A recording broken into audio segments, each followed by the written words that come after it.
Hello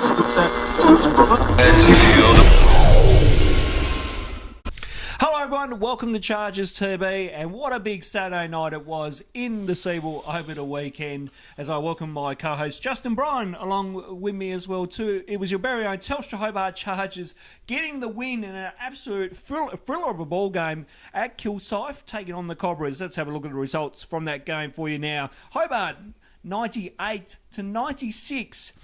Chris Patton had 21 points and 8 rebounds, while Isaac Turner had 19 points and 5 rebounds for Kilsyth. For your very own Telstra Hobart Chargers, the big three once again chipping in well, and I know JB you'll mention this very shortly.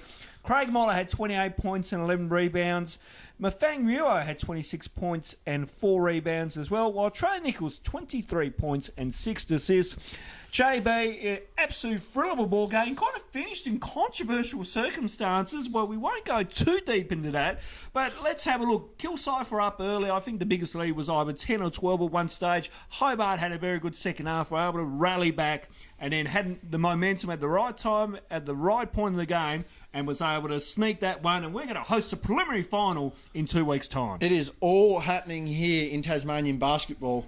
I mean, Hobart just absolutely on a roll. That is now their 8th in a row. They've got the momentum all the way heading into the preliminary final. And I mean, you've only got to look there. You mentioned I was going to mention the big three. I'd be, disgusted if I didn't. Again, combining for what's that, 69 and 8, that is 77 points. Again, we know they're quite capable of combining for 70, 80 points any given night. Zach with a reasonably quiet night, but nonetheless got the defensive stops when he needed to. And I think if you go and look at the whole box score and you go back and look at the game, again, mentioning the depth of the team, a lot of scorers making buckets when it mattered.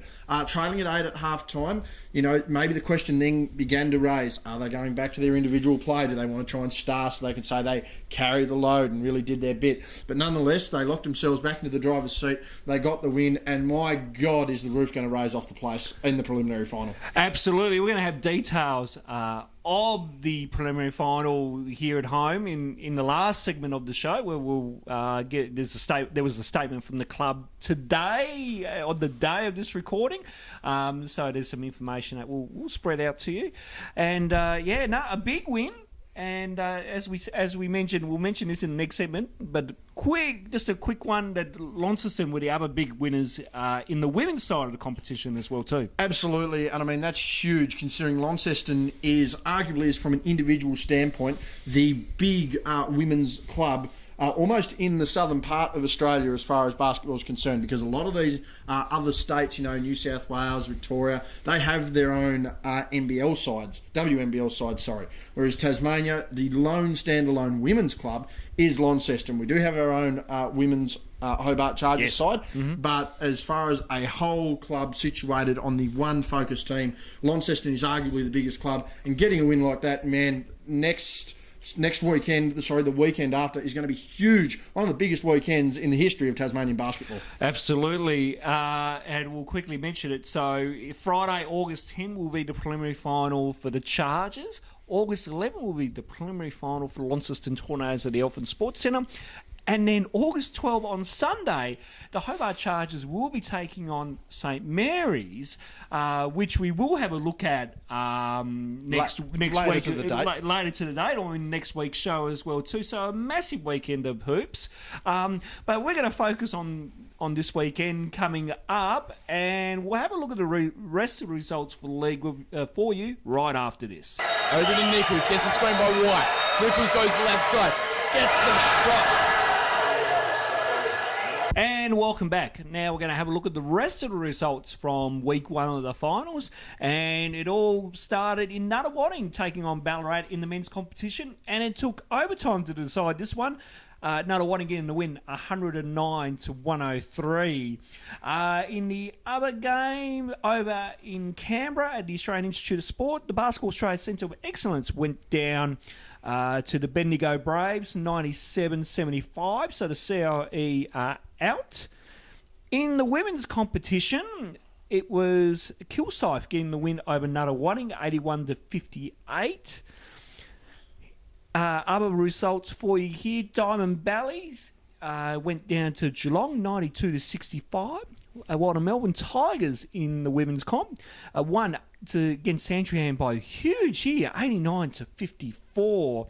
Now we'll have a look at the other Tasmanian results too. As we mentioned, the Launceston Tornadoes are involved in the finals along the Northwest Thunder. Let's have a look at the Tornadoes results for you now. They took on the Bendigo Braves, Justin, who were 20-0 going into this game. It was unbelievable. Bendigo with the best record in the league for the women's competition. But Launceston come through with the goods and get the upset. 84-77 was the scoreline. Nadine Payne for Bendigo had 19 points and 13 rebounds, while Kelly Wilson had 18 points and 6 rebounds. For the Launceston Tornadoes, Lauren Nicholson, the reigning defending MVP of the Seabull in the women's competition, 34 points, 11 rebounds and 2 assists, while Ali Wilson had 23 points and 6 rebounds. JB, just some quick thoughts on that game. Had a talk with Janie Finlay during the week. She was very confident of the girls, and she was very much hoping for this, basically this back-to-back preliminary final weekend, which has come to pass. I mean, Lauren Nicholson showing why she was the MVP and arguably putting up the best individual performance of the weekend. I mean, against arguably the best overall team in the entire Seabull men's and women's. 20-0, you know, almost looks certain to go all the way through undefeated. But Lauren Nicholson having a big game. Someone like Lauren Mansfield, a big contributor back into that Tornadoes side. Ellie Collins contributing as well. I mean, we mentioned Ali Wilson contributing there. I mean, it's just great to see Tassie basketball up and about in both the men's and women's competitions. Absolutely, and let's have a look at the counterparts from the Northwest as they took on the Geelong Supercats in the elimination final. Unfortunately, the Northwest Thunder went down this one by 22 against Geelong, 96-74 to scoreline. Hicks had 18 points and 9 rebounds, while John Davis had 15 points and 8 rebounds for the Geelong Supercats.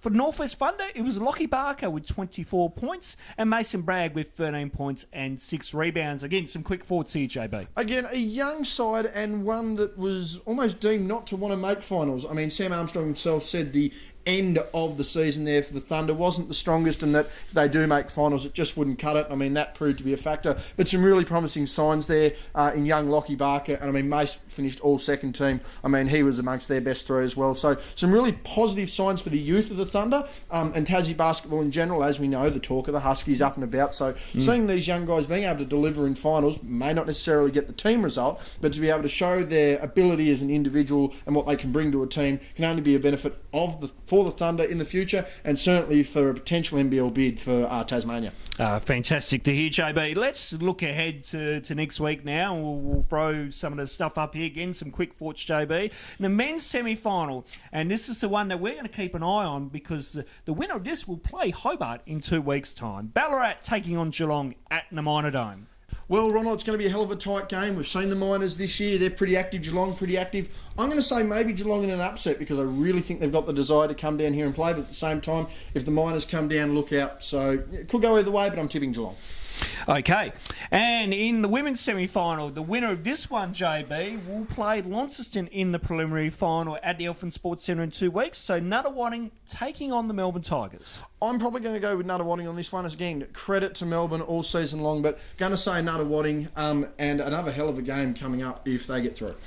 Other games in week 2 of the final series, it will be Kilsyth taking on Bendigo, where the winner will play Nunawading in the prelim final for the men. Kilsyth, a very strong showing at home. Unlucky probably to not get over the line against us. Again, our boys showed a lot of heart. So I think Kilsyth are going to have fire in the belly. They're going to get up in that one. And in the women's semi-final will be Bendigo taking on Geelong, and the winner to play Kilsyth in that one. If Bendigo aren't sour that their perfect record was spoiled, they're certainly going to have some fire in the belly again against this one, and I think the Braves will go through. Well, there you go. You've heard it there from JB. We're going to take a break and wrap it all up right after this.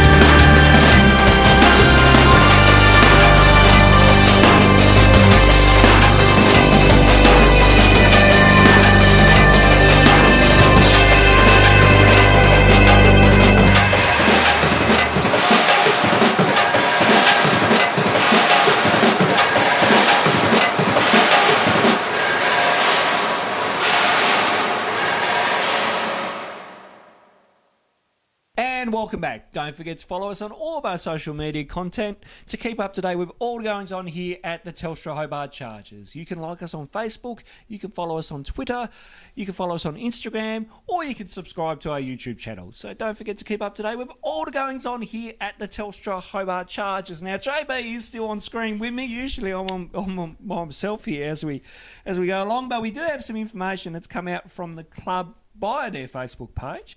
And of course, the preliminary final will be played, as we've said, on Friday, August the 10th. And of course, the grand final will be actually at the State Basketball Centre over in Knox, over in Melbourne.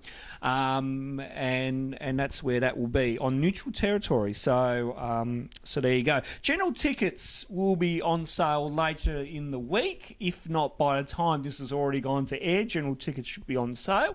There will be a curtain raiser to this game, and I'm happy to report that the media versus Pollies and Celeb game will go ahead. So the grudge battle between myself and Telstra Hobart Chargers President David Bartlett will continue in part 2. Boy, oh boy. And we're gonna dedicate a segment to that next week. I can tell you the early tip-off time of that game is actually going to be 6 o'clock. The men's game of the prelim final is a 7:30 p.m. tip-off.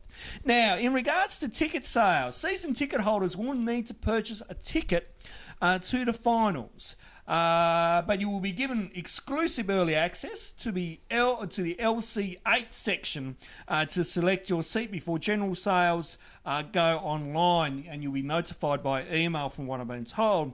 The wonderful people that have corporate boxes, you should already have an email in regards to instructions on all the information in regards to game night. There are 2 sky boxes available that can be fully catered at $100 per head. Boxes hold up to 12 people. If you are interested, please email David Bartlett at the Telstra Hobart Chargers, which is david.bartlett@hobartchargers.com.au, to register your interest if you are wanting to look at that option. And the club have stressed it is the potential to be a sellout, so we do encourage you to get online, get on Ticketmaster, get onto the What's On In app, book your tickets early, because this is going to be an absolutely ripper of a game. By next week's show, we're going to know who Hobart will face. And JB, if it's going to be like anything that 2,200 people showed up at the deck at the last home game, we're going to be right close to that very mark. Well, we turned away almost 300 people at the door alone purely because we didn't have the space. So a big thing that is mentioned there is that the curtains will only be opened up at the Derwent Entertainment Centre if we have the numbers by Wednesday. So if numbers aren't looking like they're going to be at their absolute peak on Wednesday, then the curtains will not be opened, and it will be limited to 2,200 people. So again, we stress, if you want to sell it out, if you want to get good seats, we want to pack the place out. We want it to be it already is the loudest crowd in the league. We want it to be the loudest all season. And for some recent history, there's no doubt about that. So you've got to get online, you've got to book your tickets, and if you want to fill that place up, make sure we've got record numbers by Wednesday. The curtains will open up, and that place will be an absolute rock concert, absolutely pumping with energy for the preliminary final. Absolutely. And when we spoke to Mafang, Trey and Zach last week in the interviews that you saw here on Chargers TV, they absolutely wanted the curtains to be open. So let's hope we can get that happening. We can't let the fellas down. I mean, they're they're demanding you. Join the Stampede, get on board. Again, secure your tickets early. This thing is going to be huge. One of the biggest nights in Tassie basketball for at least 20 years. So get on, get about it, and join the Stampede and go Chargers. Absolutely. And to leave you with, as we're just about out of time here on this edition of Chargers TV, you're going to hear the thoughts of, I believe it's Trey and... President. We're going to hear from El Presidente and Trey Nichols, their brief thoughts on the game and what they're expecting come prelim final week. Fantastic to hear, JB. And that's all we have time for in this edition of Chargers TV. Next week, we're hoping to come from the Win TV studios, where Brent Costello will join us once again to be a co-host here on the show as we preview the preliminary final and the Media v Celebrity All-Star game. And I have no doubt that Brent Costello has some choice words for David Bartlett. On behalf of Justin Bryan, I'm Ronald Riggs. We'll see you again soon here on Chargers TV. Charger fans, what's up? This is Dr. Trey checking in with you guys. I wanted to take some time out today and just give a big thank you on behalf of myself and the guys to all the fans, the volunteers, sponsors, coaches, management, everybody in the community that kind of make this thing happen for us. Thanks for all the support all season. We're looking forward to seeing you guys here this coming up week at the prelim final here at the deck. This will be one of the, hands down, probably the biggest game of the season, and one that we will always remember. So it's a good time for Tasmania basketball, and what better way to bring it in with a Chargers win. Get there to the deck. We should see you guys there. Go Chargers. So big shout out to all those Chargers fans out there who got online just yesterday. Midday tickets went on sale, and within 3 hours we'd sold 1,000 tickets. This is unprecedented for a Chargers game. It is going to be the biggest Chargers game in probably 20 years. So get online, get to Ticketmaster, buy yourself some tickets. Don't rely on rolling up on the day, because you may be turned away at the door. I do just want to take this opportunity, though, to thank all of our fantastic sponsors this year.